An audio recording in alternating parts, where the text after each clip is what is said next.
We have all seen those crazy bets made online where the person placed a $1 bet and won hundreds of thousands of dollars. We all wish this is us when we see those crazy sports bets winnings, and it convinces us if they can do it, so can I. Today, I'm going to talk about why athletes being able to bet on sports is bad. Athletes betting on sports has impacted games in a negative way to where it is not enjoyable for the fans. According to Udovic's 1998, compulsive gambling affects about 3% of the population, or approximately 9 million people, and an estimated 80% of the general population has gambled to some degree. I conclude that athletes should not be allowed to bet on sports. The implications of them betting on sports could lead to a lot of negative and bad things, including fixed games. I will go over an example of why athletes betting on sports is a bad thing, the rules put into place to mitigate athletes betting on sports, and the changes being made to help this effort. The first point I would like to go over is why athletes betting on sports is a bad thing. A big reason why it's such a bad thing is because athletes and coaches can throw games they bet on if they are in that game.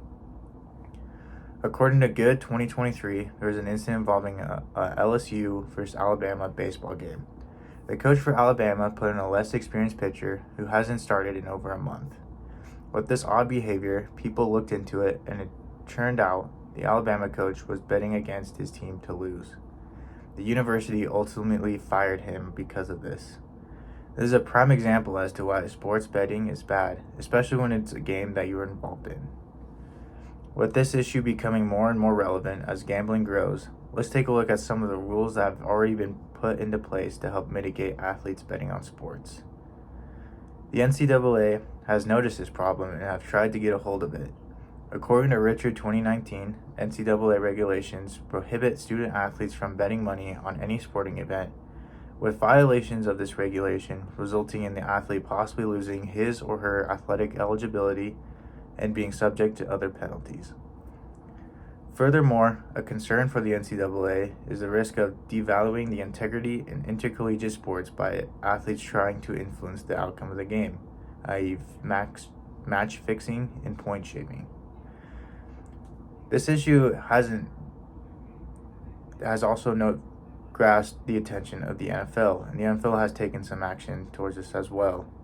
According to Holder 2023, NFL players are permitted to bet on sports other than the NFL when they're not at team or league facilities or on the road with their team.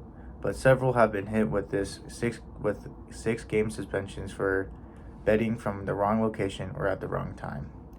When traveling with their teams, they're prohibited from betting from the time they leave their home until they return.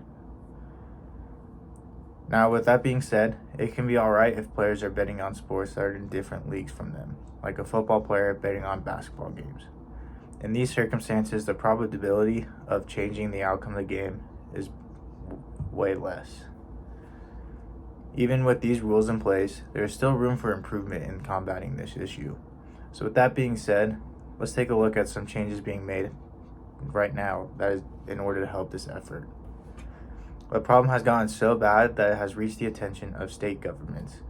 According to Moran 2019, an overwhelming majority of states have changed or are working to change their policies in response to Murphy.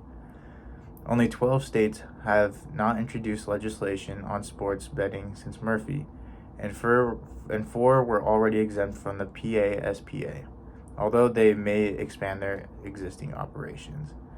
The remaining states have either passed a bill, amended their constitution, made a tribal compact, or are attempting to do one of the three.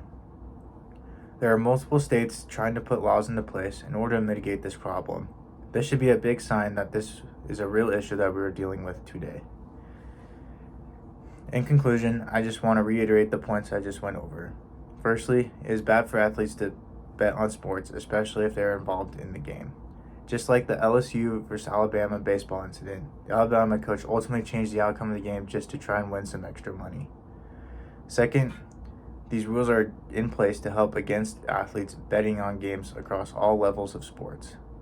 And lastly, there are changes still being made to this day to help fix this problem that is still going on.